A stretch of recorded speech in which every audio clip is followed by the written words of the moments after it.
ಸ್ನೇಹಿತರೆ, ಈ ಕತೆ ಇಷ್ಟವಾದರೆ ದಯವಿಟ್ಟು ಲೈಕ್ ಮತ್ತು ಶೇರ್ ಮಾಡಿ. ಆನಂದ ಸಾಗರ ತಲುಪಿದಾಗ ಬೆಳಗಿನ ಜಾವ 5 ಗಂಟೆ. ಕತ್ತಲೆ ಇನ್ನೂ ಕವಿದೇ ಇದೆ. ಬೀದಿಯಲ್ಲಿ ದೀಪಗಳಿನ್ನೂ ಮಬ್ಬಾಗಿ ಬೆಳಗುತ್ತಲೇ ಇವೆ. ಬಸ್ಸಿನಿಂದ ಇಳಿದು ಸುತ್ತಮುತ್ತ ನೋಡಿದ. ಸಣ್ಣಗೆ ಇಬ್ಬನಿ ಬೀಳುತ್ತಿರುವ ಹಾಗಿದೆ. ರಸ್ತೆ ಬದಿಯ ಆಚೀಚೆ 2 ಹೋಟೆಲ್ಗಳು ಬಾಗಿಲು ತೆರೆದುಕೊಂಡು ಬೇರೆ ಬೇರೆ ಬಸ್ಸುಗಳಿಂದ ಬಂದಿಳಿದ ಪ್ರವಾಸಿಗರಿಗೆ ಸುಪ್ರಭಾತ ಕೋರುತ್ತಿವೆ. ಈಗ ಅಪ್ಪ ಸಕ್ಕರೆ ನಿದ್ದೆಯಲ್ಲಿರಬಹುದು ಎಂದುಕೊಂಡ. ಮನೆಯೇನೂ ಬಹಳ ದೂರವಿಲ್ಲ. ಹತ್ತಿರ ಬಂದ ಆಟೋದವನಿಗೆ ಬೇಡ ಎಂಬಂತೆ ಸನ್ನೆ ಮಾಡಿ ಆ ಚೇತೋಹಾರಿ ವಾತಾವರಣದಲ್ಲಿ 4 ಹೆಜ್ಜೆ ನಡೆದವನು ವಿಸ್ಮಯದಿಂದ ನಿಂತ. ಎದುರಿಗೆ ಅಪ್ಪ. ಅರೆ, ನೀವ್ಯಾಕೆ ಬಂದ್ರಿ ಚಳಿಯಲ್ಲಿ? ಆನಂದ ಸಣ್ಣದಾಗಿ ತಂದೆಯನ್ನು ಆಕ್ಷೇಪಿಸಿದರೂ ಅವರು ಬಂದದ್ದರಿಂದ ಅವನಿಗೆ ಸಂತೋಷವೇ ಆಗಿತ್ತು. ಅವರು ತಲೆಯಾಡಿಸಿ ಬೆಳಗಿನ ಜಾವ ವಾಕಿಂಗ್ ಮಾಡಲು ಡಾಕ್ಟರ್ ಹೇಳಿದ್ದಾರೆ ಎನ್ನುತ್ತಾ ಮಗನೊಂದಿಗೆ ಮನೆಯ ದಿಕ್ಕಿಗೆ ಹೊರಟರು. ಈಗ ಅಪ್ಪ ಮನೆಯಲ್ಲಿ 8 ವರ್ಷಗಳಿಂದ ಒಬ್ಬರೇ. ಅಮ್ಮ ಹೋದದ್ದೇ ಹೋದದು. ಅಪ್ಪ ಅನಾಥರಂತೆ ಆಗಿಬಿಟ್ಟಿದ್ದಾರೆ.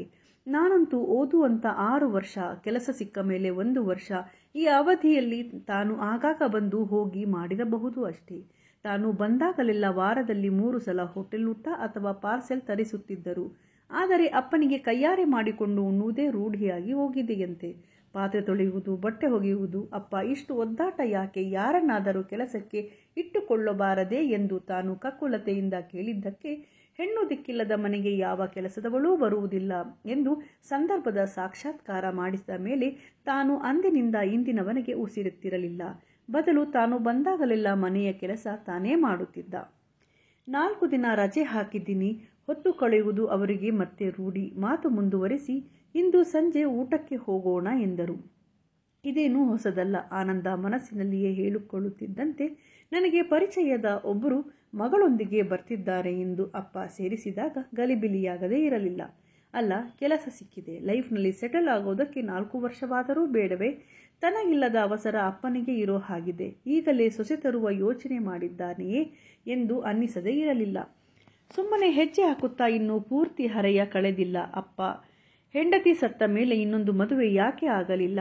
ಆನಂದನನ್ನು ಇತ್ತೀಚೆವರೆಗೂ ಕಾಡಿದ ಪ್ರಶ್ನೆ ಇದು. ಆದರೆ ಇದೇನು ಸುಲಭವಲ್ಲ ಎಂದೂ ಗೊತ್ತಿತ್ತು. ಈಗಿನ ಕಾಲದ ಹುಡುಗ ಹುಡುಗಿಯರು ಬೆಳೆದು ಬಲಿತಿದ್ದರೂ ಮದುವೆ ಎಂದರೆ ಮೂಗು ಮುರಿಯುತ್ತಿರುವಾಗ ಅಪ್ಪನ ಬೇಕು ಬೇಡಗಳನ್ನು ಕೇಳಲು ಯಾರಿದ್ದರು? ಒಂದು ವೇಳೆ ಅಂತ ಪ್ರಸ್ತಾಪ ಬಂದಿದ್ದರೂ ಸಹ ಅವೆಲ್ಲ ಆಸ್ತಿಗಾಗಿ, ಬ್ಯಾಂಕ್ ಬ್ಯಾಲೆನ್ಸ್ಗಾಗಿ ಇರಬಹುದಲ್ಲ. ಅಥವಾ ಒಂದು ವೇಳೆ ಬಂದವಳು ತನ್ನಿಂದ ನಿಭಾಯಿಸಲು ಆಗದಿದ್ದರೆ ಎಂದು ಅಪ್ಪ ತರ್ಕಿಸಿರಬಹುದಲ್ಲ. ಈಗ ಅಪ್ಪ ತನ್ನ ಮದುವೆ ಮಾಡಲು ಹವಣಿಸಿದ್ದರೂ ಸೊಸೆಯಾದವಳು ಈ ಊರಲ್ಲಿ ಯಾಕೆ ಇರುತ್ತಾಳೆ ಅಂದ ಮೇಲೆ ಅಪ್ಪನ ಪರಿತಾಪ ನೀಗುವಂಥದ್ದಲ್ಲ ಎಂದು ಆನಂದ ಹಗುರಾಗಿ ನಿಟ್ಟುಸಿರು ಬಿಟ್ಟ. ಮರುಕ್ಷಣ ಅದೇನೋ ಮಧುರ ಭಾವನೆಯಿಂದ ಬೆಚ್ಚಗಾದ ಅಪ್ಪ ನೋಡಿರುವ ಹುಡುಗಿ ಹೇಗಿರಬಹುದು ಅಂದುಕೊಳ್ಳುತ್ತಲೇ ಮಗನಿಗೆ ಹೆಣ್ಣು ಹುಡುಕುವ ವಿಷಯದಲ್ಲಿ ಅಪ್ಪ ನಿರೀಕ್ಷೆಗಿಂತ ಹೆಚ್ಚು ಉತ್ಸುಕರಾಗಿರುವಂತೆ ಭಾಸವಾಯಿತು ಅವನಿಗೆ. ಹೋಟೆಲಿನ ಫ್ಯಾಮಿಲಿ ರೂಮ್ನಲ್ಲಿ ಅಪ್ಪ 4 ಸೀಟ್ಗಳ ಟೇಬಲ್ ಕಾದಿರಿಸಿದ್ದು. ಇಬ್ಬರು ಹೋಗಿ ಎದುರು ಬದುರು ಕೂತೆವು.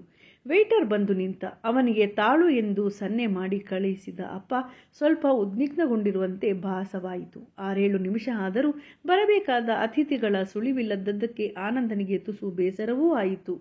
ಈ ಹುಡುಗಿ ತನ್ನನ್ನು ಇಷ್ಟು ಸತಾಯಿಸಬಾರದು ಎಂಬ ಕಾರಣಕ್ಕೆ ತುಸು ನಿರುತ್ಸಾಹಗೊಂಡ ಅಷ್ಟರಲ್ಲಿ ಆ AC ರೂಮಿನ ಬಾಗಿಲು ತಳ್ಳಿಕೊಂಡು ಅವರಿಬ್ಬರು ಬಂದರು. ಅವರನ್ನು ಕಂಡು ಕ್ಷಣ ಅಪ್ಪನ ಮುಖ ಅರಳದೇ ಇರಲಿಲ್ಲ. ಬನ್ನಿ ಬನ್ನಿ ಎಂದು ಆಹ್ವಾನಿಸಿದ. ಆದರೆ ಆನಂದ ವಿಚಲಿತನಾಗಿದ್ದ. ಬರುವವರು ತಂದೆ ಮಗಳಾಗಿರಬಹುದು ಎಂದು ಭಾವಿಸಿದ್ದರೆ ಈಗ ಬಂದಿರುವರು ತಾಯಿ ಮಗಳಂತೆ ಭಾಸ. ಆ ಹೆಂಗಸು ಸ್ವಲ್ಪ ಮುಜುಗರ ಪಟ್ಟುಕೊಳ್ಳುತ್ತಾ ತನ್ನೆದುರು ಕೂತರೆ ಮಗಳು ಮಾತ್ರ ಹಲೋ ಹೇಳುತ್ತಾ ತನ್ನ ಪಕ್ಕದ ಸೀಟು ಆಕ್ರಮಿಸಿದ್ದಳು. ತಡ ಆಯ್ತು, ಕ್ಷಮಿಸಿ ಆಕೆ ಹೇಳಿದರು. ತಡವಾಗಿಲ್ಲ, ನಾವು ಈಗಲೇ ಬಂದಿದ್ದು ಅಂದರು ಅಪ್ಪ. ಆನಂದ ಮನಸ್ಸಿನಲ್ಲಿಯೇ ನಕ್ಕ. ಅನಂತರ ಅಪ್ಪ, ಇವನು ನನ್ನ ಮಗ ಆನಂದ ಎಂದು ಇವರು ಸುನಂದ ಮೇಡಂ, ಇವರ ಮಗಳು ಸನ್ನಿಧಿ ಎಂದು ಪರಸ್ಪರ ಪರಿಚಯಿಸಿದರು. ಆನಂದ ಮಾತ್ರ ಈ ತಾಯಿ ಮಗಳು ಅಪ್ಪನಿಗೆ ಯಾವಾಗಲಿಂದ ಪರಿಚಯ ಇರಬಹುದು ಎಂದು ಊಹಿಸಲೆತ್ನಿಸಿ ಸೋತ. ಆದರೆ ಇದು ಉದ್ದೇಶಪೂರ್ವಕವಾಗಿ ಸೃಷ್ಟಿ ಮಾಡಿದ ಸನ್ನಿವೇಶ ಎಂಬ ಸಂಗತಿ ಮಾತ್ರ ಅವನಿಗೆ ಅರ್ಥವಾಗಲು ತಡವಾಗಲಿಲ್ಲ. ಸುಮ್ಮನೆ ತಾಯಿ ಮಗಳ ಕಡೆ ನೋಡಿದ. ಸ್ವಲ್ಪ ಆಧುನಿಕರ ಹಾಗೆ ಕಂಡರು. ಬಹುಶಃ ಸಂಪ್ರದಾಯ ಇತ್ಯಾದಿ ಅವರಿಗೆ ಇಷ್ಟವಿರಲಾರದು. ಈ ಭೇಟಿ ಬಹುಶಃ ವಧು ವರರನ್ನು ಪರಿಚಯಿಸುವ ಆಧುನಿಕ ಪದ್ಧತಿ ಇರಬಹುದೇ? ಇದನ್ನು ಯೋಜಿಸಿದ್ದು ಅಪ್ಪನೇ. ಆನಂದ ತಂದೆ ಕರೆದಾಗ ಅವನು ಅವರತ್ತ ತಿರುಗಿದ. ಇವರು ನಮ್ಮ ಫ್ಯಾಮಿಲಿ ಫ್ರೆಂಡ್ಸ್, ಬ್ಯಾಂಕಿಗೆ ಆಗಾಗ ಬರ್ತಾ ಇದ್ರು, ಆಗಿನಿಂದ ಪರಿಚಯ ಅಂದರು.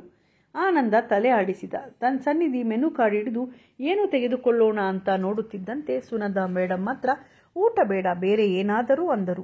ದೋಸೆ ಆಗಬಹುದೋ ಅಂತ ಅಪ್ಪ ಕೇಳಿದ್ದಕ್ಕೆ ಮೇಡಮ್ ಹೂಂಗುಟ್ಟಿದರು. ನನಗೆ ವಡಾ ಸಾಂಬಾರ್ ಎಂದು ಸನ್ನಿಧಿ ಹೇಳಿದರೆ ಆನಂದ ನನಗೂ ಎಂದ. ತಿಂಡಿ ಬರುವ ತನಕ ಏನು ಮಾತನಾಡುವುದು ಎನ್ನುವುದಕ್ಕಿಂತ ಹೇಗೆ ಯಾರು ಪ್ರಾರಂಭಿಸುವುದು ಎಂಬ ಗೊಂದಲದಲ್ಲಿ ಅಪ್ಪ ಮತ್ತು ಸುನಂದಾ ಮೇಡಮ್ ಕಂಡರು. ಆನಂದನಿಗೆ ಮಾತ್ರ ಈ ಭೇಟಿಯನ್ನು ಆಯೋಜಿಸಿದವರು ಅಪ್ಪನೇ ಅಲ್ಲವೇ, ಅವರೇ ಪ್ರಾರಂಭಿಸಲಿ ಎಂದೆನಿಸಿತು. ಅಷ್ಟು ಹೊತ್ತಿಗೆ ಅಪ್ಪ ಆನಂದ ಇನ್ನು 3 ದಿನ ಇದ್ದಾನೆ ಅಷ್ಟರಲ್ಲಿ ಎಂದು ನಿಲ್ಲಿಸಿದರೆ 3 ದಿನ ಅಷ್ಟೇನಾ ಎಂದು ಮೇಡಮ್ ಉದ್ಗಾರ ತೆಗೆದರು. ಇದೆಲ್ಲ ತನಗೆ ಸಂಬಂಧವೇ ಇಲ್ಲ ಎಂಬಂತೆ ಸನ್ನಿಧಿ ಮೊಬೈಲ್ನಲ್ಲಿ ಯಾರೊಂದಿಗೂ ಹರಟೆ ಹೊಡೆಯುತ್ತಿದ್ದಳು.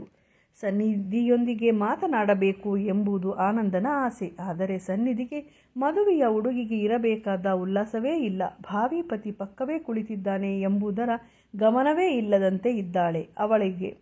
ಅವಳ ಮೊಬೈಲ್ ಆಯಿತು. ಈಗ ಈ ತಾಯಿ ಮಗಳು ಹೋಟೆಲ್ಗೆ ಕರೆತಂದ ಉದ್ದೇಶವನ್ನು ಅಪ್ಪ ಸೂಚ್ಯವಾಗಿಯಾದರೂ ಹೇಳಿರಬೇಕಲ್ಲ. ದೋಸೆ ತಿಂದಾದ ಮೇಲೆ ಅಪ್ಪ ಕಾಫಿ ಎಂದು ಕೇಳಿದ್ದಕ್ಕೆ ಸನ್ನಿಧಿ ನನಗೆ ಐಸ್ ಕ್ರೀಮ್ ಅಂದಳು. ಉಳಿದವರು ಬೇಡವೆನ್ನಲಿಲ್ಲ. ಅಪ್ಪ ಬಿಲ್ ಸಂದಾಯ ಮಾಡಿ ಎದ್ದು ನಿಂತ. ಸುನಂದಾ ಮೇಡಮ್ ತಾವೂ ಹೇಳುತ್ತಾ ಆನಂದನತ್ತ ನೋಡಿ ನನಗೆ ತುಂಬ ಸಂತೋಷವಾಯಿತು ಅಂದರು. ಈ ಕಾಂಪ್ಲಿಮೆಂಟ್ ತಮಗೆ ಎಂದುಕೊಂಡ ಅಪ್ಪ ಮಗನತ್ತ ನೋಡಿ ಹೆಮ್ಮೆಯಿಂದ ತಲೆದೂಗಿದರು. ನೀನು ಬೆಂಗಳೂರಿಗೆ ಹೋಗೋದರೊಳಗೆ ಒಂದು ಸಲ ನಮ್ಮ ಮನೆಗೂ ಬಾ, ಸನ್ನಿಧಿ ಬರ್ತಾಳೆ ಕರೆಯಲಿಕ್ಕೆ ಎಂದು ಆನಂದನಿಗೆ ಹೇಳಲು ಮರೆಯಲಿಲ್ಲ. ಅಂತೂ ಈ ಭೇಟಿಯಿಂದ ಹೊಟ್ಟೆ ತುಂಬಿತೆ ಹೊರತು ಹೊಸ ಬೆಳವಣಿಗೆ ಏನೂ ಕಾಣದುದರಿಂದ ಆನಂದ ತುಸು ಬೇಸರಗೊಂಡಿದ್ದ. ಇದನ್ನು ವಧುವರರ ಭೇಟಿ ಎಂದು ಕರೆಯಲಾದರೂ ಹೇಗೆ ಸಾಧ್ಯ ಅಂದುಕೊಂಡ. ಒಂದು ಸಂಗತಿ ಮಾತ್ರ ಆನಂದನಿಗೆ ಅರ್ಥವಾಗದೇ ಇರಲಿಲ್ಲ. ಈ ತಾಯಿ ಮಗಳ ವಿಷಯದಲ್ಲಿ ಅಪ್ಪ ಒಂದಷ್ಟು ಹೆಚ್ಚೆ ಉತ್ಸುಕವಾಗಿರುವುದು ಮಾತ್ರ ಸುಳ್ಳಲ್ಲ. ಬಹುಶಃ ಸನ್ನಿಧಿಯಂಥ ಹುಡುಗಿ ತಮ್ಮ ಸೊಸೆಯಾಗಿ ಬರ್ತಾಳೆ ಎಂಬ ಕಾರಣಕ್ಕಿರಬಹುದು. ಒಂದು ವೇಳೆ ಹುಡುಗಿಗೆ ನಿನಗೆ ಒಪ್ಪಿಗೆನಾ ಎಂದಾದರೂ ಅಪ್ಪ ಕೇಳಿದ್ದರೆ ಆನಂದ ಹೂ ಅಂದು ಬಿಡಲು ಸಿದ್ಧನಿದ್ದ. ಮರುದಿನ ಭಾನುವಾರ. ಅವತ್ತು ಕಡ್ಡಾಯವಾಗಿ ಸೋಮಾರಿತನ ಆಚರಿಸುವುದು ಅವನಿಗೆ ಮೊದಲಿನಿಂದಲೂ ರೂಢಿ. ಬೆಳಕಾಗಿ ಬಹಳ ಹೊತ್ತಾದರೂ ಇನ್ನೂ ಮಲಗಿಯೇ ಇದ್ದ. 9 ಆಯಿತು, ಬಾರೋ ಉಪ್ಪಿಟ್ಟು ಮಾಡಿದ್ದೀನಿ ಎಂದು ಅಪ್ಪ ಕರೆದಾಗ ಮಾತ್ರ ಥಟ್ಟನೆ ಎದ್ದು ಹೋಗಿ ಮುಖ ತೊಳೆದು ಬಂದು ರಾತ್ರಿ ಬೇಗ ನಿದ್ರೆ ಬಂದಿರಲಿಲ್ಲ. ಸನ್ನಿಧಿ ಹೋಟೆಲ್ನಲ್ಲಿ ತನ್ನೊಂದಿಗೆ ವಿಶೇಷವಾಗಿ ಮಾತನಾಡದಿದ್ದರೂ ಅವಳ ಮುಖದಲ್ಲಿ ಮಂದಹಾಸಕ್ಕೇನೂ ಬರವಿರಲಿಲ್ಲ. 1-2 ಸಲ ತನ್ನ ಕೈ ಭುಜ ತಾಗಿದಾಗಲೂ ಅವಳು ಮುಜುಗರವಾಗದಂತೇನೂ ವರ್ತಿಸಲಿಲ್ಲ. ಅಪ್ಪ ಒಳ್ಳೆಯ ಸೊಸೆಯನ್ನೇ ಆರಿಸಿದ್ದಾರೆ ಎಂದು ಮನಸ್ಸಿನಲ್ಲಿಯೇ ಸರ್ಟಿಫಿಕೇಟ್ ಕೊಟ್ಟು ಉಪ್ಪಿಟ್ಟು ತಿನ್ನುತ್ತಿರುವಂತೆ ಅಪ್ಪನ ಮೊಬೈಲ್ ರಿಂಗಾಯಿತು. ಎತ್ತಿ ಹಲೋ ಎಂದರು. ಆಮೇಲಿನ ಮಾತುಕತೆಗಳು ಆನಂದನಿಗೆ ಸರಿಯಾಗಿ ಕೇಳಿಸಲಿಲ್ಲ. ಹೋ ಬಾ ಎಂದು ಅಪ್ಪನ ಮಾತು ಮುಗಿಸಿ ಮಗನ ಕಡೆ ನೋಡುತ್ತಾ ಸನ್ನಿಧಿ ಬರ್ತಿದ್ದಾಳೆ ಅಂದಾಗ ಅವನಿಗೆ ಕುತೂಹಲ. ಸುನಂದಾ ಮೇಡಮ್ ಫೋನ್ ಮಾಡಿದ್ರು. ಮಗಳ ಜೊತೆ ಬಿಸಿಬೇಳೆಬಾತ್ ಕಳಿಸಿಕೊಡ್ತಿದ್ದಾರೆ, ಬಹಳ ರುಚಿಯಾಗಿರುತ್ತದೆ ಎಂದರು.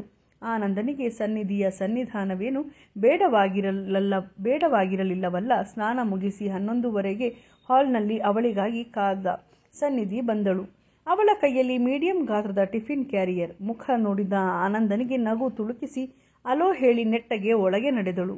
ಇವಳಿಗೆ ಈ ಮನೆ ರೂಢಿಯಾಗಿರುವ ಹಾಗಿದೆ ಎಂದುಕೊಂಡ ಆನಂದ. ಏನು ತಂದಿದ್ದಾಳೆ ನೋಡೋಣ. ಅವನು ಎದ್ದು ಒಳಗೆ ಹೋದ. ಅಷ್ಟರಲ್ಲಿ ಅವಳು ಕ್ಯಾರಿಯರ್ ಬಿಚ್ಚಿ ಪಾತ್ರೆಗಳನ್ನು ಊಟದ ಮೇಜಿನ ಮೇಲೆ ಜೋಡಿಸಿಟ್ಟಿದ್ದಳು. ಆನಂದ ನೋಡಿ ಕಣ್ಣರಳಿಸಿದ. ಬಿಸಿಬೇಳೆ ಬಾತ್ ಒಂದೇ ಅಲ್ಲ, ಅದರೊಂದಿಗೆ ಮೊಸರನ್ನ, ಹಪ್ಪಳ, ಸಂಡಿಗೆ, ಉಪ್ಪಿನಕಾಯಿ. ಅವಳು ತಿರುಗಿ ಹಾಲ್ಗೆ ಬಂದ ಮೇಲೆ ಅಪ್ಪ ಈ ಉರಿ ಬಿಸಿನಲ್ಲಿ ಯಾಕೆ ಬಂದೆ ಮಗು ಎಂದು ಕೇಳಿದರು.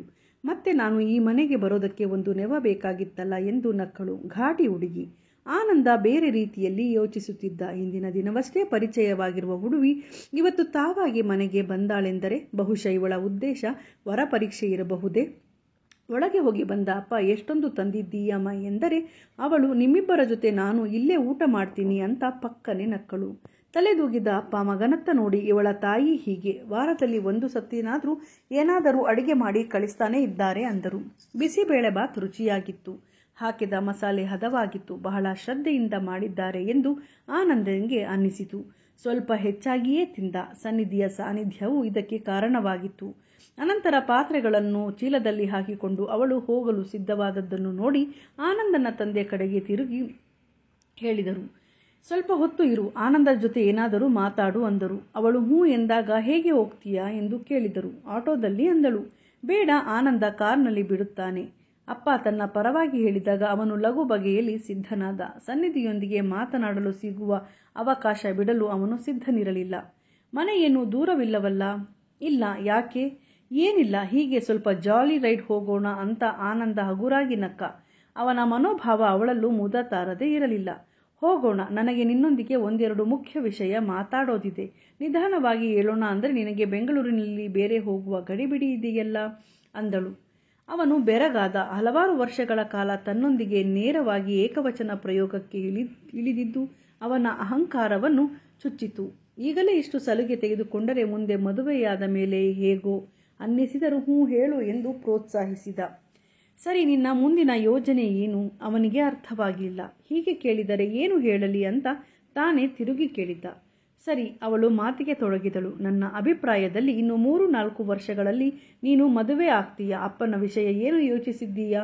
ಅವರು ನಿನ್ನ ಜೊತೆ ಬೆಂಗಳೂರಿಗೆ ಬರೋದಾದರೆ ಪರವಾಗಿಲ್ಲ. ಒಂದು ವೇಳೆ ಇಲ್ಲೇ ಒಬ್ಬನೇ ಈಗಿನ ಹಾಗೆ ಇರ್ತೀನಿ ಅಂದರೆ? ಆನಂದ ದಂಗಾದ. ನನ್ನ ಅಪ್ಪನ ಬಗ್ಗೆ ಇವಳಾಕೆ ಈ ಪರಿ ಯೋಚಿಸುತ್ತಿದ್ದಾಳೆ ಎಂದವನಿಗೆ ಕುತೂಹಲವಾಗದೇ ಇರಲಿಲ್ಲ. ನಿಜವಾಗಿ ಇವೆಲ್ಲ ಒಂದು ಬಗೆಯ ಉದ್ದುದ್ದ ಪ್ರಶ್ನೆಗಳು ಎಂದು ಅನ್ನಿಸಿತು. ನಾನೇನು ಪ್ರೀತಿ ಪ್ರೇಮ ಮಾತನಾಡೋಣ ಅಂತ ಬಂದೆ. ಯಾಕೆ ಕೇಳ್ತಿದ್ದೀನಿ ಅಂದೆ. ಅವಳೇ ಮಾತಿಗೆ ತೊಡಗಿದಳು. ಈಗಾಗಲೇ ನಿಮ್ಮ ತಂದೆ ಒಂಟಿಯಾಗಿ ಬದುಕುತ್ತಾ ಹಲವಾರು ವರ್ಷಗಳೇ ಕಳೆದು ಹೋಗಿವೆ. ಇಷ್ಟು ಕಾಲ ಏನೋ ಗಟ್ಟಿಯಾಗಿದ್ದರೂ ಪರವಾಗಿಲ್ಲ. ಇಳಿ ವಯಸ್ಸಲ್ಲೂ ಹೀಗೆ ಮುಂದು ಇರೋದಕ್ಕೆ ಆಗುತ್ತಾ ಅವರಿಂದ? ಆನಂದ ಅವಳ ಮಾತಿಗೆ ಉತ್ತರಿಸಲಿಲ್ಲ. ಬದಲು ಇವಳ್ಯಾರು ನನಗೆ ಉಪದೇಶ ಕೊಡುವುದಕ್ಕೆ ಎಂದು ಒಳಗೊಳಗೆ ಕನ್ನಲಿದ್ದ. ಅವಳು ಮಾತ್ರ ಅವನೊಳಗಿನ ಕೋಪ ತಾಪಗಳನ್ನು ಗಮನಿಸಿದವಳಂತೆ ನಮ್ಮ ಮನೆಯಲ್ಲೂ ಇದೇ ಸಮಸ್ಯೆ ಎಂದು ನಿಟ್ಟುಸಿರುಬಿಟ್ಟಳು. ನಿನ್ನ ಸಮಸ್ಯೆಯನ್ನು ಹಂಚಿಕೊಳ್ಳಬೇಕಾದ ಅಗತ್ಯ ಇಲ್ಲ. ಅಂತಹ ಸಂದರ್ಭ ಬಂದರೆ ಅವಾಗ ನೋಡಿದರಾಯಿತು ಎಂದುಕೊಂಡ. ಬೇಕಾದರೆ ನಿಮ್ಮ ತಾಯಿ ನಮ್ಮೊಂದಿಗೆ ಬೆಂಗಳೂರಿಗೆ ಬಂದಿರಲಿ. ಬೇಡ ಅನ್ನೋರಾರು ಅಪ್ಪನೂ ಬಂದಾನು ಎಂದೆಲ್ಲ ಹೇಳಬೇಕು ಅನ್ನಿಸಿದರೂ ಆನಂದ ಹೇಳಲಿಲ್ಲ. ಇನ್ನೊಂದು ವಿಷಯ ನಿನಗೆ ಹೇಳಬೇಕಾಗಿದೆ ಅಂದಳು. ಹೇಳು. ನಾನು ಮದುವೆಯಾದ ಮೇಲೆ? ನಾನು ಅಲ್ಲ, ನಾವು ಅನ್ನು ಆನಂದ ಮನಸ್ಸಿನಲ್ಲಿಯೇ ಅವಳ ಮಾತನ್ನು ಸುಧಾರಿಸಿದ. ಅಮ್ಮ ಪ್ಯಾರಿಸ್ಗೆ ಬರಲ್ಲ ಅಂತಿದ್ದಾಳೆ. ಪ್ಯಾರಿಸ್ಸಿಗ?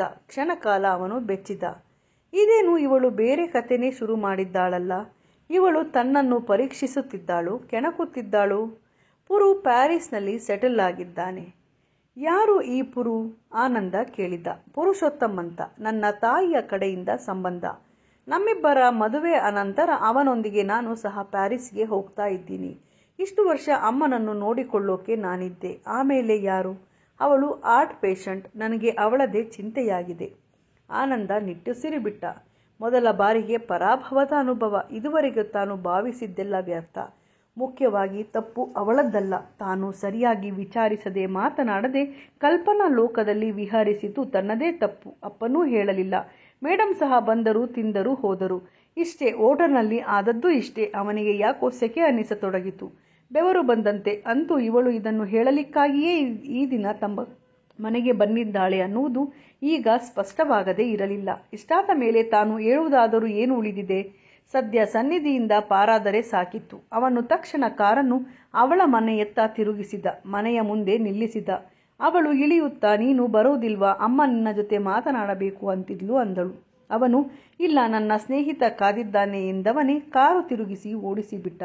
ಅತೀವ ಬೇಸರದಿಂದ ಅಲ್ಲಿ ಇಲ್ಲಿ ತಿರುಗಾಡಿ ಆನಂದ ತಮ್ಮ ಮನೆಗೆ ಬರುವ ಹೊತ್ತಿಗೆ ರಾತ್ರಿ 10 ಹೊಡೆದಿತ್ತು. ಅಪ್ಪ ಊಟ ಮಾಡದೆ ತನಗಾಗಿ ಕಾದಿರುವುದನ್ನು ಕಂಡು ಆ ಕ್ಷಣ ಕರುಳು ಚುರುಕ್ ಎನ್ನದೇ ಇರಲಿಲ್ಲ. ಅಮಾಯಕ ಅಪ್ಪನನ್ನು ಕಾಯಿಸಿದ್ದಕ್ಕಾಗಿ ಒಳಗೊಳಗೆ ಪಶ್ಚಾತ್ತಾಪ ಪಟ್ಟ. ಇಷ್ಟು ಹೊತ್ತು ಅವರ ಮನೆಯಲ್ಲಿಯೇ ಇದ್ದೇಯಾ? ಅಪ್ಪ ಕೇಳಿದ್ದಕ್ಕೆ ಇಲ್ಲ, ಹಾಗೆ ತಿರುಗಲು ಹೋಗಿದ್ದೆ ಅಂದ. ಸನ್ನಿಧಿಯೊಂದಿಗ ಎಂದರೆ ಏನೂ ಮಾತನಾಡಲಿಲ್ಲ. ಅಪ್ಪ, ಅವಳಿಗೆ ಮದುವೆ ನಿಶ್ಚಯವಾಗಿದೆಯಂತೆಲ್ಲ ಅವಳು ಹೇಳಿದಳು. ಅದಕ್ಕೆ ಅಪ್ಪ, ಹೌದು, 6 ತಿಂಗಳಾಯಿತು. ಪುರುಷೋತ್ತಮನಿಗೆ ರಜೆ ಸಿಕ್ಕ ಕೂಡಲೇ ಪ್ಯಾರಿಸ್ನಿಂದ ಬರ್ತಾನೆ. ಆಮೇಲೆ ಮದುವೆ. ಅಂದರೆ ಅಪ್ಪನಿಗೆ ಎಲ್ಲ ಗೊತ್ತಿದೆ. ಆನಂದ ತಂದೆಯ ಮುಖ ದಿಟ್ಟಿಸಿದ್ದ. ಅಬ್ಬಾ, ಎಷ್ಟು ಸಮಾಧಾನದಿಂದ ಉತ್ತರಿಸಿಬಿಟ್ಟ. ಈ ವಿಷಯ ತನಗೆ ಯಾಕೆ ಮೊದಲೇ ಹೇಳಲಿಲ್ಲ? ಈ ಸೌಭಾಗ್ಯಕ್ಕೆ ಹೋಟೆಲ್ನ ಭೇಟಿ ಯಾರಿಗೆ ಬೇಕಾಗಿತ್ತು? ಕಾರಿನಲ್ಲಿ ಅವಳೊಂದಿಗೆ ನಾನೇಕೆ ಊರು ಸುತ್ತಬೇಕಾಗಿತ್ತು? ಏನಿದೆ ಅಪ್ಪನ ಮನಸ್ಸಿನಲ್ಲಿ? ಯಾಕೆ ಹೀಗೆ ಗುಮಾನಿ ಬರುವ ಹಾಗೆ ವರ್ತಿಸುತ್ತಿದ್ದಾರೆ? ಅಂದ ಹಾಗೆ ಸುನಾತಾ ಮೇಡಮ್ ಅವರನ್ನು ನೋಡಿದೆಯಾ, ಮಾತನಾಡಿದೆಯಾ? ಅಪ್ಪ ಕೇಳಿದಾಗ ನನಗೆ ಅದರ ಅವಶ್ಯಕತೆ ತೋರಲಿಲ್ಲ ಎಂದು ತಟ್ಟನೆ ಆನಂದ ಹೇಳಿಬಿಟ್ಟ. ಮತ್ತೆ ನೀವು ಏನೂ ಕಲ್ಪಿಸಿಕೊಂಡು ಬಿಟ್ಟಿದ್ದೆ. ಈಗ ನನ್ನ ಮನಸ್ಥಿತಿಯೇ ಹತಾಶೆಯೂ ಇತ್ತು. ಗುಟ್ಟು ಮಾಡಿದ್ದೀರಿ. ನಾನು ಸನ್ನಿಧಿ ಬಗ್ಗೆ ಏನೇನೋ ಕಲ್ಪಿಸಿಕೊಂಡು ಬಿಟ್ಟಿದ್ದೆ. ಈಗ ನನ್ನ ಮನಸ್ಥಿತಿಯೇ ಹಾಳಾಗಿ ಹೋಗಿದೆ ಅಂದ. ತುಸು ಹತಾಶೆಯೂ ಇತ್ತು. ಅಪ್ಪ ತಲೆ ತಗ್ಗಿಸಿದ್ದರು. ಅವರ ಮನಸ್ಸಿನಲ್ಲಿ ಏನಿತ್ತು? ಹೌದು, ನಿನಗೆಲ್ಲ ಮೊದಲೇ ಹೇಳಿಬಿಡಬೇಕಾಗಿತ್ತು. ಆದರೆ ಧೈರ್ಯ ಸಾಲಲಿಲ್ಲ ಅಂದರು ಸೋತ ದನಿಯಲ್ಲಿ. ತಂದೆಯ ಮಾತೇ ಆನಂದನಿಗೆ ಅರ್ಥವಾಗಲಿಲ್ಲ. ಇದರಲ್ಲಿ ಧೈರ್ಯದ ಮಾತೆಲ್ಲಿ ಬಂತು ಎಂದು ಗೊಂದಲಗೊಂಡ. ಮರುದಿನ ಬೆಳಗ್ಗೆ 9 ಗಂಟೆಗೆ ಸನ್ನಿಧಿ ಹೇಳಿ ಕಳಿಸಿದ ಹಾಗೆ ಮತ್ತೆ ಬಂದದ್ದು ನೋಡಿ ಆನಂದ ಅಪ್ರಭನಾದ. ಸ್ವಾಭಾವಿಕವಾಗಿ ಈಗ ಅವನಿಗೆ ಅವಳಲ್ಲಿ ಆಸಕ್ತಿ ಹೊರಟು ಹೋಗಿತ್ತು. ಒಮ್ಮೆ ಅವಳ ಕಡೆ ನೋಡಿದಂತೆ ಮಾಡಿ ಕೈಯಲ್ಲಿದ್ದ ಪತ್ರಿಕೆಯ ಮೇಲೆ ನೋಟ ಹರಿಸಿದ. ಸನ್ನಿಧಿ ಬಂದಿದ್ದರಿಂದ ಅಪ್ಪನಲ್ಲಿ ಉಂಟಾದ ಸಣ್ಣ ಸಡಗರವನ್ನು ಆನಂದನ ಗಮನ ಸೆಳೆಯದೇ ಇರಲಿಲ್ಲ. ಏನೋ ಮಗು? ವಾತ್ಸಲ್ಯದಿಂದ ಕೇಳಿದರು. ಇವತ್ತು ನೀವಿಬ್ಬರು ಮಧ್ಯಾಹ್ನ ನಮ್ಮ ಮನೆಗೆ ಊಟಕ್ಕೆ ಬರಬೇಕು. ಅದನ್ನು ಹೇಳೋದಕ್ಕೆ ಬಂದೆಯಾ ಎಂದು ತಂದೆ ಕೇಳಿದಾಗ, ಇಲ್ಲ, ಕರೆಯೋದಕ್ಕೆ ಬಂದಿದ್ದೀನಿ ಎಂದು ಮುಖದಲ್ಲಿ ನಗು ಅರಳಿಸಿ ಸೋಫಾದಲ್ಲಿದ್ದ ಆನಂದನ ಬಳಿ ಬಂದು ಕೂತಳು. ಅವನತ್ತ ನೋಡಿ, ಏನು ಅಷ್ಟು ಹೊತ್ತಿನಿಂದ ಓದ್ತಾ ಇದೆಯಲ್ಲ, ಏನಿದೆ ಪೇಪರ್ನಲ್ಲಿ ಕೆಣಕಿದಳು. ಅಷ್ಟರಲ್ಲಿ ಅಪ್ಪ, ನೀವಿಬ್ರು ಮಾತಾಡ್ತಾ ಇರಿ, ನಾನು ಸ್ನಾನ ಮಾಡಿ ಬರ್ತೇನೆ ಎಂದು ಹೊರಟು ಹೋದರು. ಅಪ್ಪ ಹೀಗೇಕೆ ಎಂದು ಆನಂದ ಬೇಸರಿಸಿದ. ಈಗ ನಿಜವಾಗಿಯೂ ಸನ್ನಿಧಿಯ ಉಪಸ್ಥಿತಿ ಬೇಕಾಗಿರಲಿಲ್ಲ. ಅವಳೊಂದಿಗೆ ಮಾತನಾಡುವುದು ಕೂಡ. ಆನಂದ್ ಅವಳು ಕರೆದಳು. ಏನು ಎಂಬಂತೆ ನೋಡಿದ. ಒಂದು ವಿಷಯ ನಿನಗೆ ಹೇಳಬೇಕು ಅಂತ ಬಂದಿದ್ದೀನಿ. ಅಪ್ಪ ನಿನಗೆ ಏನಾದರೂ ಹೇಳದೇ ಇದ್ದರೆ. ಅಪ್ಪ ಹೇಳಬೇಕಾದ ವಿಷಯಕ್ಕೂ ನಿನ್ನ ಮಾತಿಗೂ ಏನಿದೆ ಸಂಬಂಧ? ಇದೆ ಎಂದಳು ಅವಳು. ಯೋಗದಿಂದ ನಮ್ಮ ತಾಯಿಗೆ ನಿನ್ನ ತಂದೆಯ ಪರಿಚಯವಾಯಿತು. ಇಬ್ಬರಲ್ಲೂ ಕ್ರಮೇಣ ಸಿಂಪತಿ ಬೆಳೆಯಿತು. ತಾವಿಬ್ಬರು ಒಟ್ಟಿಗೆ ಇನ್ನು ಮುಂದೆ ಬಾಳಿದರೆ ಹೇಗೆ ಎಂದು ಅವರಿಗೆ ಅನ್ನಿಸಿದ್ದರಲ್ಲಿ ಅಸಹಜವೇನೂ ಇರಲಿಲ್ಲ. ಇದಕ್ಕೆ ನನ್ನ ಒಪ್ಪಿಗೆ ಇದೆ. ನಾನು ನಿನ್ನ ತಂದೆಯನ್ನು ಅಪ್ಪ ಎಂದು ಕರೆಯುವುದಕ್ಕೆ ತುದಿಗಾಲಲ್ಲಿ ನಿಂತಿದ್ದೀನಿ. ಅವರು ಈಗಾಗಲೇ ನನ್ನನ್ನು ಮಗಳು ಅಂತ ಸ್ವೀಕರಿಸಿಬಿಟ್ಟಿದ್ದಾರೆ. ಈಗ ಆನಂದ್, ನೀನೇನು ಹೇಳುತ್ತೀ ಎಂಬುದರ ಮೇಲೆ ಈ ಸಂಬಂಧ ನಿಂತಿದೆ. ಅಪ್ಪನ ವಿಲಕ್ಷಣ ವರ್ತನೆಗೆ ಹೀಗೇನಾದರೂ ಹಿನ್ನೆಲೆ ಇರಬಹುದೇ ಎಂದು ಊಹಿಸಿದ್ದರೂ ಅದನ್ನು ಪ್ರಕಟಿಸಲು ಆನಂದ್ ಹಿಂಜರಿದಿದ್ದ. ಹೌದೋ ಅಲ್ಲವೇ ತಾನೇ ವಿಪರೀತವಾಗಿ ಭಾವಿಸಿದ್ದರೆ ಎಂಬ ಅಳುಕು ಇತ್ತು.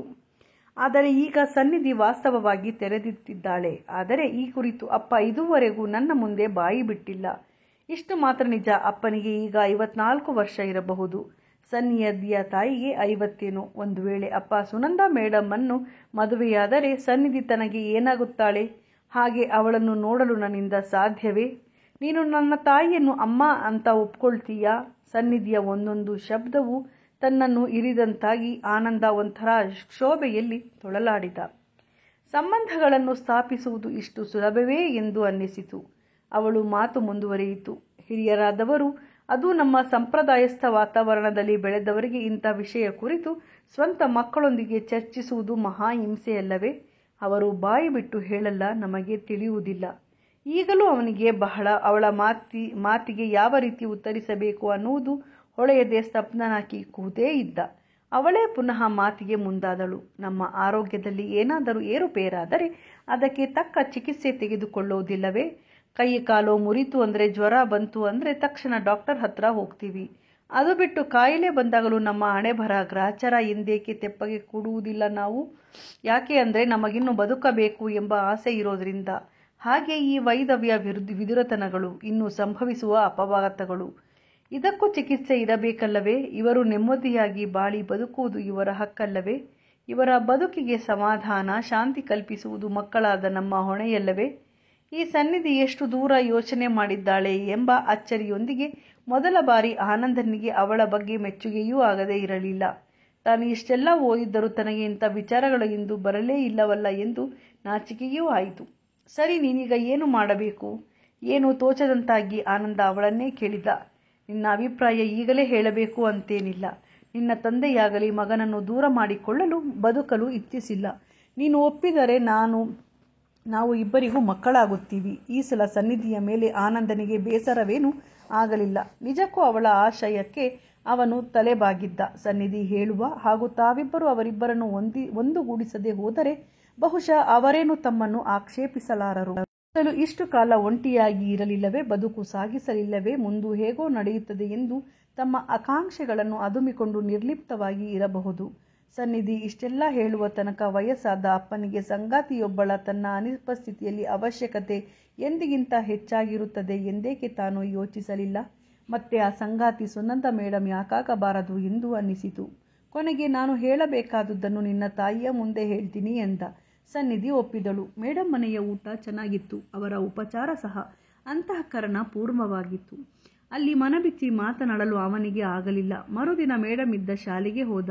ಹೀಗಂತ ಸನ್ನಿಧಿಗೆ ಹೇಳಿದ್ದ. ಹಾಗಾಗಿ ಮೇಡಮ್ ಸಹ ನಿರೀಕ್ಷೆಯಲ್ಲಿದ್ದರು. ನೀನು ಲೈಬ್ರರಿಯಲ್ಲಿ ಕೂತಿರು ಎಂದು ಹೇಳು ಕಳಿಸಿ ತಾವು 10 ನಿಮಿಷದ ಅನಂತರ ಬಂದು ಅವನೆದುರು ಕೂತರು. ಈ ಹೊತ್ತಿನಲ್ಲಿ ಸ್ಟಾಫ್ನವರು ಯಾರೂ ಇಲ್ಲಿಗೆ ಬರಲ್ಲ. ನೀನು ಧಾರಾಳವಾಗಿ ಮಾತನಾಡಬಹುದು ಎಂದರು. ಏನು ಮಾತನಾಡಬೇಕೋ ಗೊತ್ತಾಗ್ತಾ ಇಲ್ಲ, ಅವನು ಅಸಹಾಯಕನಾಗಿ ಹೇಳಿದ್ದ.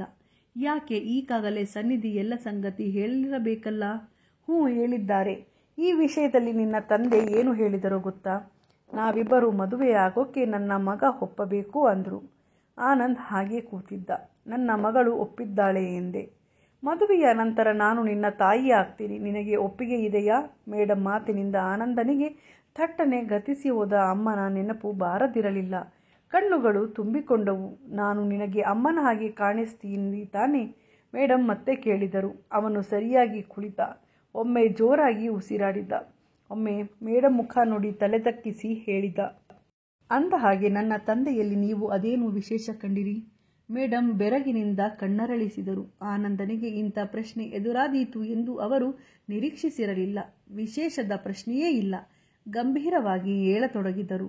ನಮ್ಮಲ್ಲಿ ಯೌವನ ಇರೋ ತನಕ ಎಲ್ಲವೂ ವಿಶೇಷವೇ. ಆ ಹಂತ ದಾಟಿದ ಮೇಲೆ ಹೇಗಿದ್ದರೂ ನಡೆಯುತ್ತದೆ. ಒಂಟಿಯಾಗಿರಬೇಕಾದ ಕಷ್ಟ ಕುಗ್ಗಿಸುತ್ತದೆ. ಆಧಾರ ಅವಲಂಬನ ಬೇಕು ಅನ್ನಿಸುತ್ತದೆ. ಒಂದು ವೇಳೆ ಸನ್ನಿಧಿ ನನ್ನೊಂದಿಗೆ ಇರೋ ಹಾಗಿದ್ರೆ ಈ ಜೀವನನ ಹೀಗೆ ಕಳೆದು ಬಿಡ್ತಿದ್ದೋ ಏನೋ. ನಿನ್ನ ತಂದೆಯ ಪರಿಸ್ಥಿತಿಯು ನನಗಿಂತ ಭಿನ್ನವೇನಲ್ಲ. ಒಂದು ಮಾತು ಕೇಳು ಎಂದರು. ಒಂದು ವೇಳೆ ನಮ್ಮ ತಂದೆಯೊಂದಿಗೆ ನಿಮ್ಮ ಮದುವೆ ಆದ ಮೇಲೆ ನಿಮಗೇನಾದರೂ ಜೀವನದ ಸಂಜೆಯಲ್ಲಿ ದುಡುಕಿದ್ದೇನೆ ಎಂದೇನಾದರೂ ಭಾವನೆ ಬಂದುಬಿಟ್ಟರೆ ಆಗ ಅವರಂದರು. ಭವಿಷ್ಯದ ಬಗ್ಗೆ ಎಲ್ಲರೂ ಆಶಾಭಾವನೆಯಿಂದ ಇದ್ದಾರೆ ಹೊರತು ಯಾರೂ ಕೇಡು ನಿರೀಕ್ಷೆ ಮಾಡಲ್ಲ. ಎಲ್ಲರ ಬದುಕಿನಲ್ಲಿ ಬರೀ ದುರಂತಗಳೇ ತುಂಬಿರುವುದಿಲ್ಲ, ನೆಮ್ಮದಿಯ ದಿನಗಳೂ ಇರುತ್ತವೆ. ಯಾಕೆ ಹೀಗೆ ಕೇಳಿದ್ದೆ ಅಂದರೆ, ಮೇಡಮ್ ಮಾತಿಗೆ ಆನಂದ ಹೇಳಿದ. ನಮ್ಮ ತಂದೆ ತೀರಾ ಸಂಭಾವಿತರೇನೂ ಅಲ್ಲ. ಆಗಾಗ ಅಮ್ಮನೊಂದಿಗೆ ಜಗಳ ಆಡುತ್ತಿದ್ದರು. ನಾನು ಗಂಡಸು, ಬೇಕಾದ್ದು ಮಾಡ್ತೀನಿ, ನೀನ್ಯಾರು ಕೇಳಲಿಕ್ಕೆ ಎಂದು ಅಬ್ಬರಿಸುತ್ತಿದ್ದರು. ಹೀಗಾಗಿ ಅಪ್ಪ ಮನೆಗೆ ಬಂದರೆ ಸಾಕು ಅಮ್ಮ ಒಂಥರ ಭೀತಿಯಿಂದ ತಳಮಳಿಸುತ್ತಿದ್ದಳು. ಅವರಿಗೆ ಹೆದರಿಕೆಯೋ ವೃದ್ಧಸ್ತಂಭನ ಹೆಸರಿನಲ್ಲಿ ಹೋಗಿಬಿಟ್ಟರು. ಆದರೆ ಆಮೇಲೆ ಅಪ್ಪನ ಆಟೋಪ ಹುಡುಗಿತು. ಹೆಂಡತಿಯನ್ನು ಚೆನ್ನಾಗಿ ನೋಡಿಕೊಳ್ಳಲಿಲ್ಲ ಎಂದು ನನ್ನೆದುರು ಅನೇಕ ಸಲ ಹಲುಬಿದ್ದಾರೆ, ಪಶ್ಚಾತ್ತಾಪ ಪಟ್ಟಿದ್ದಾರೆ. ಇದನ್ನೆಲ್ಲ ನಿಮ್ಮಿಬ್ಬರ ಮದುವೆಗೆ ಮೊದಲು ನಿಮಗೆ ಹೇಳಬೇಕಾಗಿತ್ತು, ಹೇಳಿದ್ದೀನಿ. ಸುನಂದ ಮೇಡಮ್ ಗಂಭೀರವಾಗಿ ಕೂತರು. ಸ್ವಲ್ಪ ಯೋಚಿಸುವಂತೆಯೂ ಕಂಡಿತು. ಅನಂತರ, ಆನಂದ್, ವಯಸ್ಸು ಎಲ್ಲವನ್ನೂ ಮಾಗಿಸುತ್ತದೆ, ಕುಗ್ಗುವಂತೆ ಮಾಡುತ್ತದೆ. ಹೆಂಡತಿಯನ್ನು ಕಳೆದುಕೊಂಡ ಮೇಲೆ ನಿಮ್ಮ ತಂದೆ ಸುಧಾರಿಸಿದ್ದಾರೆ ಅಂತ ಹೇಳಿದ್ದೀಯಲ್ಲ, ಇಷ್ಟು ಸಾಕು ನನಗೆ. ನಿನ್ನ ಮಾತನ್ನು ನಂಬ್ತೀನಿ. ಇಷ್ಟರ ಮೇಲೆ ಏನಾಗುತ್ತದೋ ಆಗಲಿ, ಅದನ್ನು ಎದುರಿಸಲು ನಾನು ಸಿದ್ಧ ಎಂದು ದೃಢವಾಗಿ ಹೇಳಿ, ಈಗ ನೀನು ಪ್ರಾಮಾಣಿಕವಾಗಿ ಹೇಳು, ನನಗೆ ನಿಮ್ಮ ಮನೆಯಲ್ಲಿ ನಿನ್ನ ತಾಯಿಯ ಸ್ಥಾನ ಸಿಗಬಹುದಾ ಕೇಳಿದರು. ಅದನ್ನು ಅಪ್ಪನ ಮುಂದೆ ಹೇಳುತ್ತೀನಿ ಎಂದವರೇ ಆನಂದ್ ಎದ್ದು ಬಿಟ್ಟ. ರಜೆ ಮುಗಿದಿತು.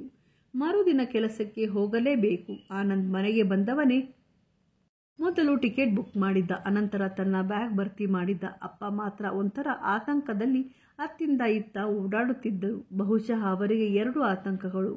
ಒಂದು, 4 ದಿನ ತಮ್ಮ ಜೊತೆ ಕಳೆಯಲು ಮಗ ಮತ್ತೆ ಹೋಗಿಬಿಡುತ್ತಾನಲ್ಲ ಅಂತ. ಇನ್ನೊಂದು, ಏನೂ ಹೇಳದೆ ಹೋಗುತ್ತಿದ್ದಾನಲ್ಲ ಎಂಬ ಕಳವಳ. ಆದರೂ ಕೇಳಲಾರದೆ ಕೇಳಿದರು. ಮೇಡಮ್ನ ಭೇಟಿ ಮಾಡಿ ಬಂದೆಯಂತೆ, ನನಗೇನು ನೀನು ಹೇಳಲೇ ಇಲ್ಲ? ಸನ್ನಿಧಿಯನ್ನು ವಿಚಾರಿಸಿದಾಗ ಗೊತ್ತಾಯಿತು. ಅದಕ್ಕೆ ಹೌದು, ಹೋಗಿದ್ದೆ. ಏನಾಯಿತು ನಿನ್ನ ರಾಯಭಾರ ಎಂದು ಕೇಳಿದರು. ಅವರು ತಮ್ಮೆಲ್ಲ ದುಗುಡವನ್ನು ತೋಡಿಕೊಂಡರು. ನೀನೇನು ಹೇಳಿದೆ ಎಂದಾಗ, ನನ್ನ ಅಭಿಪ್ರಾಯ ನಿಮ್ಮ ಮುಂದೆ ಹೇಳುವುದಾಗಿ ಹೇಳಿದ್ದೀನಿ. ಮತ್ತೆ ನನಗೇನು ನೀನು ಹೇಳುತ್ತಾನೇ ಇಲ್ಲ ನೀನು ಎಂದು ಅಪ್ಪ ಕೇಳಿದರು. ಇನ್ನು ಅಪ್ಪನನ್ನು ಸತಾಯಿಸುವುದು ಸರಿಯಲ್ಲ ಎನಿಸಿ ಆನಂದ ಮುಂದೆ ಹೋಗಿ ತಂದೆಯನ್ನು ಗಾಢವಾಗಿ ಅಪ್ಪಿಕೊಂಡ. ಅಪ್ಪ ಕಣ್ಣೀರು ಮಿಡಿಯುತ್ತಾ ಹೇಳಿದ, ನನಗೆ ಅಮ್ಮನನ್ನು ತಂದು ಕೊಡುತ್ತಿರುವ ನಿಮ್ಮನ್ನು ಅಭಿನಂದಿಸಲೇಬೇಕು ಅನ್ನಿಸಿದೆ. ಹೀಗೆ ಮುಸ್ಸಂಜೆ ಕಾಲದಲ್ಲಿ ಅವರು ಸಂತೋಷದಿಂದ ಬಾಳಿದರು. ಸ್ನೇಹಿತರೆ, ವಯಸ್ಸಾದ ಮೇಲೆ ತಮ್ಮ ಸಂಗಾತಿಯನ್ನು ಕಳೆದುಕೊಂಡ ಹಿರಿಯರು ಮರು ಮದುವೆಯಾಗುವುದು ತಪ್ಪಲ್ಲ. ಏಕೆಂದರೆ ರೆಕ್ಕೆ ಬಲಿತ ಹಕ್ಕಿಗಳಂತೆ ಮಕ್ಕಳು ತಮ್ಮ ಸಂಸಾರ ಎಂದು ಅವರನ್ನು ಬಿಟ್ಟು ಹೋದಾಗ ಇಲ್ಲಿ ಒಬ್ಬ ಸಂಗಾತಿ ಇದ್ದರೆ ಅವರ ಬೇಕು ಬೇಡಗಳಿಗೆ ಆಶ್ರಯವಾಗುತ್ತದೆ. ಯಾರಾದರೂ ಮರು ಮದುವೆಯಾಗಬೇಕೆಂದಿದ್ದರೆ ಖಂಡಿತ ತಪ್ಪಲ್ಲ, ಯೋಚಿಸಿ ಆಗಬಹುದು. ಎಲ್ಲರಿಗೂ ಶುಭವಾಗಲಿ. ದಯವಿಟ್ಟು ಈ ಕತೆ ಇಷ್ಟವಾಗಿದ್ದರೆ ನಮ್ಮ ಕಥೆಯನ್ನು ಲೈಕ್ ಮತ್ತು ಶೇರ್ ಮಾಡಿ ಹಾಗೂ ನಮ್ಮ ಚಾನಲನ್ನು ಸಬ್ಸ್ಕ್ರೈಬ್ ಮಾಡಿ ನಮಗೆ ಪ್ರೋತ್ಸಾಹಿಸಿ. ಶುಭವಾಗಲಿ.